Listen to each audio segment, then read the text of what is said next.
दोस्तों, हमने पिछले पार्ट में देखा कि किस प्रकार भगवान देवनारायण अपने पूर्वज मांडल जी द्वारा निर्मित तालाब का उद्घाटन करते हैं और अपनी नई नगरी खेड़ा चोसला की स्थापना करते हैं। उधर बिजोरी कांजरी को गिरजनियों से बगड़ावतों के बारे में पता चलता है तो वह बाबा रूपनाथ जी और तेजा जी से मिलकर अपनी 2.5 करोड़ के जेवर के बारे में पूछती है। तो तेजा जी उसे अजमेर भेज देते हैं। बिजोरी कांजरी अजमेर आ जाती है, जहाँ पर सवाई भोज के सुपुत्र मेंदू जी अपनी सत्यनिष्ठा दिखाते हुए बिजोरी कांजरी को उसका आधा जेवर समर्पित कर देते हैं। यहाँ तक की चर्चा हमने पिछले पार्ट में की थी। अगर आपने अभी तक श्री देवनारायण सीरीज का पिछला पार्ट नहीं देखा है तो ऊपर आई बटन में लिंक मिल जाएगा, जरूर से जाकर के देख लीजिए। तो चलिए अब हम श्री देवनारायण सीरीज की इस लोक गाथा को आगे कंटिन्यू करते हैं।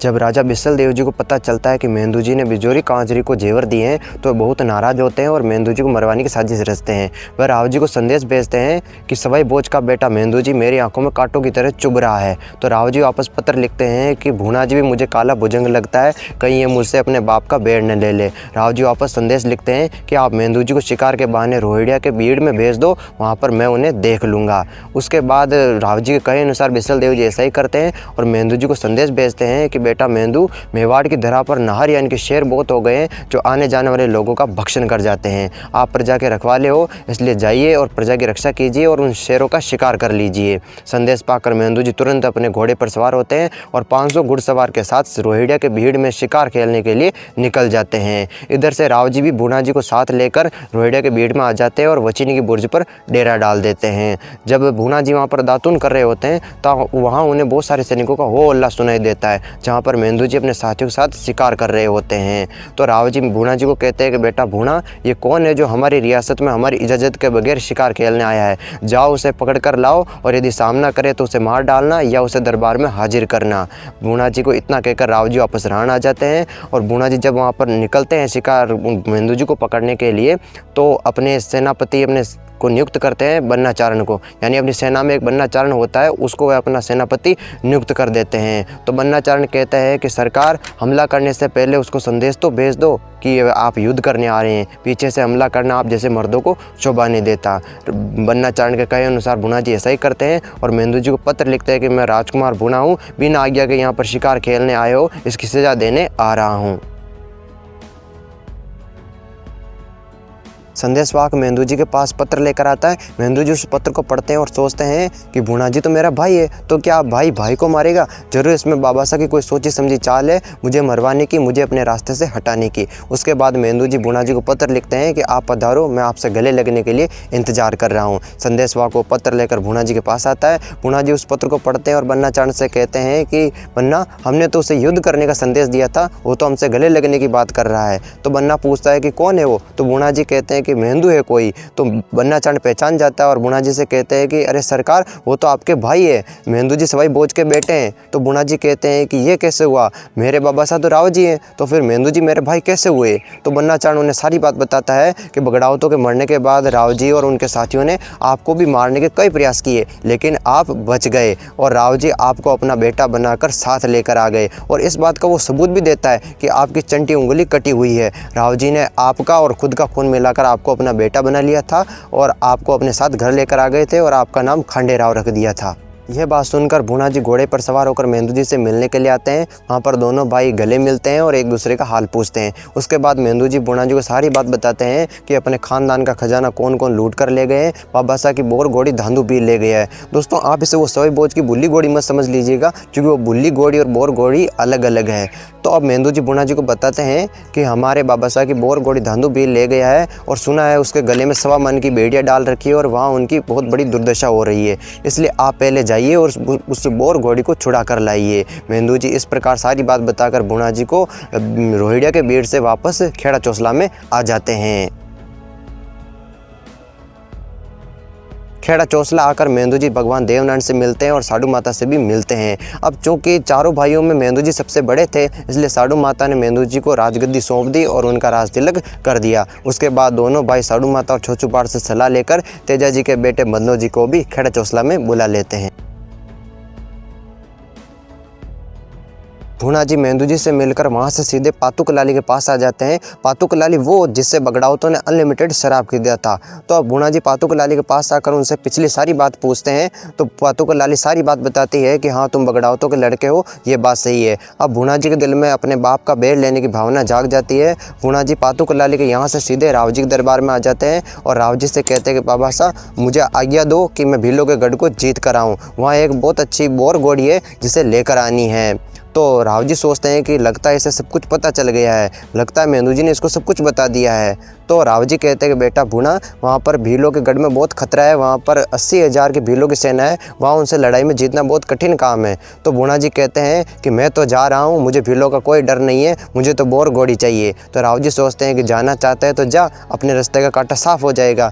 राव जी भी भूना जी के साथ दिया जी, कालू मीर पठान और उनके साथ 17,000 की सेना भेजते हैं। भूना जी भीलों के गढ़ में आकर धांधू जी भील को ललकार के कहते हैं कि धांधू जी हमारी बोर घोड़ी वापस करो और हमसे माफ़ी मांगो, नहीं तो युद्ध करने के लिए तैयार हो जाओ। मैं अपने बाबा साहब बगड़ाउतों का बेर लेने आया हूँ। धांधू भील भूना जी को पत्र लिखता है कि पहले रण में मैंने तेरे बाप को मारा था, अब तू भी मरने के लिए तैयार हो जा। भील माल का ठाकुर भूना जी से कहता है कि तेरे बाप के खातिर हमारा धनी खारी नदी के युद्ध में मारा गया था, अब तू घोड़ी लेने के लिए चला आया।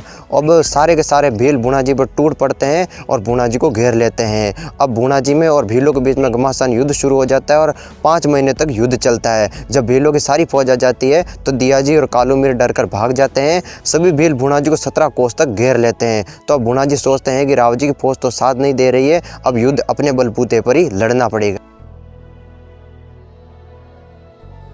उधर राण में राव जी को तलावत खां के युद्ध का समाचार मिलता है। तलावत खां जो कि खरनार का बादशाह था, तो खरनार के बादशाह का संदेश पढ़कर राव जी घबरा जाते हैं और सोचते हैं कि उनके सारे उमराव तो भूना जी के साथ भीलों के गढ़ में लड़ाई लड़ रहे हैं। तो अब तलावत खां का क्या करें। राव जी ने पहले तलावत खां को कहा था बगड़ाउतों के युद्ध के समय कि युद्ध जीत कर आपका विवाह दीप कंवर बाई से करवाएंगे, मगर दीप कंवर बाई तो युद्ध में मारी जाती है। तो अब उस समय तो तलावत खां वापस लौट कर चला गया था, मगर वह फिर राव जी को संदेश भेजता है कि दीप कंवर ने सही तो अपनी बेटी तारा देश से मेरा निकाह करवाओ, नहीं तो मुझसे युद्ध करो, मैं आपको कैद करके भी ले जा सकता हूँ। राव जी तलावत खां के डर से तारा दे को राताकोट में छिपा देते हैं और कहते हैं कि कुछ भी हो तुम यहाँ से बाहर मत निकलना। उसके बाद तलावत खां अपनी सेना के साथ राण पर चढ़ाई कर देता है। बहुत ढूंढने पर भी उसे तारा दे नहीं मिलती है। उसके बाद तलावत खां नौलखा बाग में छुपकर राव जी के आने का इंतजार करने लगता है। राव जी 11 का व्रत करते थे, इसलिए जब रविवार के दिन राव जी अपने 11 का व्रत खोलने के लिए नौलखा बाग में आते हैं तो तलावत खां राव जी को कैद कर लेता है। तलावत खां राव जी को कैद कर ले जाते समय रास्ते में शोभा दे जो कि एक पुरोहित की लड़की होती है उसको भी पकड़ लेता है। राव जी तलावत खां से कहते हैं कि इसे छोड़ दे। तो तलावत खां कहता है कि मैं शोभा दे को छोड़ दूंगा, लेकिन एक शर्त पर, यदि तुम मेरा विवाह अपनी बेटी तारा दे से करवाओ तो। उसके बाद बादशाह एक लोहे का पिंजरा बनवाता है, उसमें राव जी को कैद कर लेता है और शोभा दे से निकाह कर लेता है और उन दोनों को अपने साथ अपने शहर खरनार लेकर चला जाता है। इधर जब तारा दे को पता चलता है कि बाबा साहब राव जी को खरनार का बादशाह पकड़ कर ले गया है, तो वह भीलों के गढ़ में भूना जी को संदेश भेजती है कि मैं बहुत बीमार हूँ और मेरा अंतिम समय चल रहा है, मुझसे मिलना हो तो जल्दी से जल्दी आ जाओ। उसके बाद तारा दे दूसरा परवाना जो है दिया जी और कालू मीर को लिखती है कि बाबा साहब राव जी को खरनार का बादशाह पकड़ कर ले गया है। भूना जी धांधू भील को मारकर अपनी बोर घोड़ी लेकर राण में वापस आ जाते हैं, जहां तारा दे उन्हें सारी बात बताती है कि तलावत खां राव जी को कैद करके समुद्र के उस पार ले गया है। तो भूना जी कहते हैं कि तारा दे अगर तू भील माल में मुझे सारा समाचार लिख भेजती तो मैं बादशाह को रास्ते में रोक लेता, पर तुमने तो अपनी बीमारी का समाचार भेजा था। और फिर राव जी के सारे उमराव भी तो वापस यहाँ पर आ गए थे लौट कर, उन्होंने बादशाह को क्यों नहीं रोका। तो तारा दे कहते कि वह सब तो महल में छिप कर बैठ गए थे। भूना जी तारा दे से कहते हैं कि तारा दे अब तक तो तलावत खां ने राव जी को मार भी दिया होगा, अब वह जाने से क्या फ़ायदा, और फिर इतनी बड़ी विशाल सेना लेकर समुद्र के उस पार भी जाना भी तो संभव नहीं है। यह बात सुनकर रानी सांकली जो कि राव जी की पत्नी थी, वह भूना जी को तंज कसती हुई कहती है कि भूना जी आप मेरे जाए नहीं हो, इसलिए आप जाना नहीं चाहते, आपको राव जी से अधिक राण का राज प्यारा है। रानी सांकली का उलाना सुनकर भूना जी जाने के लिए तैयार हो जाते हैं और अपने सैनिकों में बहादुर सैनिकों का चुनाव करते हैं। और बहादुर सैनिकों में जैसे कि दिया जी, कालू मीर पठान, टोडा का सालंगी आदि को न्योता भेज देते हैं और वह सब भी वहाँ पर आ जाते हैं। अब रानी सांकली के लिए भूणा जी की आरती उतारती है, उन्हें तिलक करती है और उन्हें विदा करती है। भूणा जी अपनी सेना लेकर खरनार के बाहर समुद्र के किनारे पहुंच जाते हैं। तो अब भूणा जी अपनी बोर घोड़ी से कहते हैं कि बोर घोड़ी, अब हम दोनों को समुद्र लांघ कर ही समुद्र के उस पार जाना होगा, इतनी बड़ी विशाल सेना लेकर हम समुद्र के उस पार नहीं जा सकते हैं। तो बोर घोड़ी कहती है कि भूणा जी, अगर गढ़ कोटे होते तो मैं जरूर लांघ जाती, पर यह तो समुद्र है, मैं समुद्र को नहीं लांघ सकती हूँ। भूणा जी बन्ना चारण से कहते हैं कि बन्ना, मैंने माता जी को वचन दिया है कि मैं राव जी को छुड़ाकर ही वापस आऊँगा, लेकिन अब इतने बड़े विशाल समुद्र को कैसे पार किया जाए। तो बन्ना चारण कहता है कि भूणा जी, आप भगवान देवनारायण को याद कीजिए, अब वही इस समस्या को हल कर सकते हैं। भूणा जी भगवान देवनारायण को याद करते हैं। भगवान देवनारायण भूणा जी की सहायता के लिए भैरू जी को भेज देते हैं। भैरू जी आते हैं और समुद्र में पत्थर का रास्ता बना देते हैं। भूणा जी अपनी सेना के साथ उस पत्थर के रास्ते पर चलकर खरनार पहुँच जाते हैं और खरनार पहुँचकर वे तलावत खां पर हमला कर देते हैं और महल में जाकर तलावत खां को पकड़ लेते हैं। जब भूणा जी तलावत खां को मारने वाले होते हैं, इतने में शोभा दे बीच में आ जाती है और भूणा जी से कहती है कि भ्राताश्री, अब ये जैसे भी हैं मेरे पति है, आप इन्हें छोड़ दीजिए। भूणा जी तारा दे की तरह शोभा दे को भी अपनी बहन मानते थे, इसलिए वह तलावत खां को माफ़ कर देते हैं और इसे जीवित छोड़ देते हैं। भूणा जी राव जी को कैद से छुड़ाकर वापस राण की तरफ रवाना होते हैं। भूणा जी राव जी को लेकर जब राण में पहुँचते हैं तो रानी जी भूणा जी की और राव जी की आरती उतारती है। राण में फिर से खुशियाँ लौट आती है। राताकोट में घी के दिए जल उठते हैं।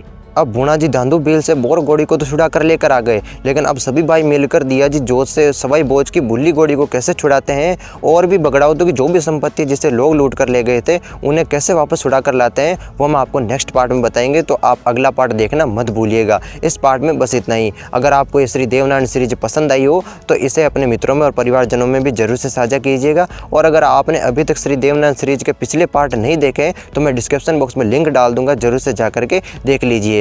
तो इस पार्ट में बस इतना ही। और जाते जाते दो पंक्तियां भगवान देवनारायण के श्री चरणों में समर्पित है कि देवनारायण साचा धनी निश्चय राखे कोई, सकल काम सरे सही दिन दिन मंगल होय। जय श्री भगवान देवनारायण की।